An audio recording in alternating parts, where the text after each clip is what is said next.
Well, and then Diddy gets arrested Right. and he's given no bond.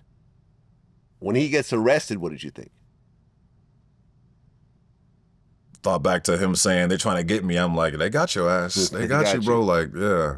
But I was confused as to why, because I heard like RICO and all these different like major cases. And I also do think that when dealing with the government or any form of law, they will hit you with the most that they can and then kind of whittle that down to what really fits the crime, right?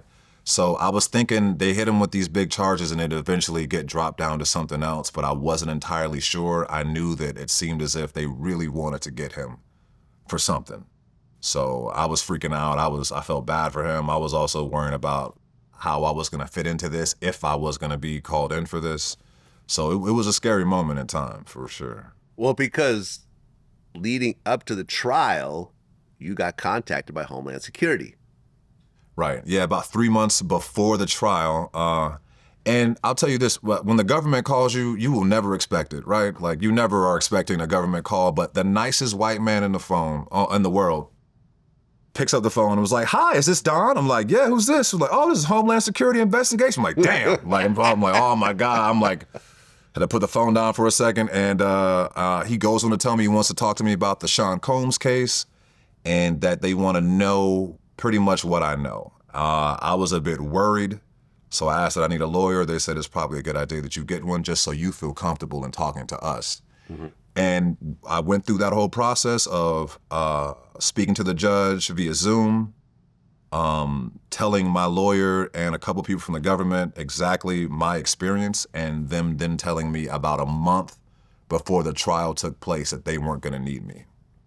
How did you feel when they told you that you're not going to be taking the stand? Relieved. Yeah. I didn't really want to get in front of a stand full of people, mostly because I saw that at that point in time, the court of public opinion was kind of painting him out to be what we thought, what they were charging him for, sex trafficker, making people do things against their will. And I didn't feel that there was enough rhetoric out there yet to show the side that I would be showing, which is I didn't see that. I didn't see anybody against their will. So at that point, I thought it wasn't a good time to really get involved in that. And I was grateful that they didn't want to call on me. Well, the trial starts and a bunch of witnesses get called, first of which was Cassie. Right. When you heard about the Cassie testimony, talking about the beatings, talking about, she didn't want to do it sometimes. She would get urinated in her mouth, even though she asked for it. By the way, did you guys ever do that? Hell no. No. Okay. Just no pee-pee. No pee-pee? No pee-pee for me. No pee-pee for me. Got it. The various, getting diseases that she couldn't get fixed with antibiotics and sores in her mouth and so forth.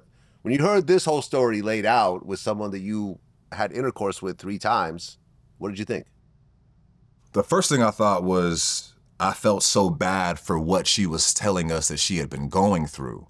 That was I wasn't so much like thinking about me or anything that I played in that part. It was more so because I know that I didn't do anything, force anybody to do anything, and I really just took her lead because she was the one that was getting to lead these events. I cried a little bit because I'm a son. I'm a brother. I have a lot of important women in my life that play like a very large role in my day-to-day. And to think that I was involved in something that somebody would later say was like a nightmare to them, I really had to reconcile with that because at that point in time, I thought it was a good judge of character, and a good judge of reading the room and what's going on. And it just made me feel like I was out of tune with what was going on in that room. So it was a lot of second guessing myself and really feeling bad for just the events that she described. Nobody deserves to be forced into doing something back to back to back. And if that's her experience, I wish I could have been a help in some way to keep that from happening, if there was some type of communication. But I just felt a lot of remorse for her and what she went through. It was hard to read about.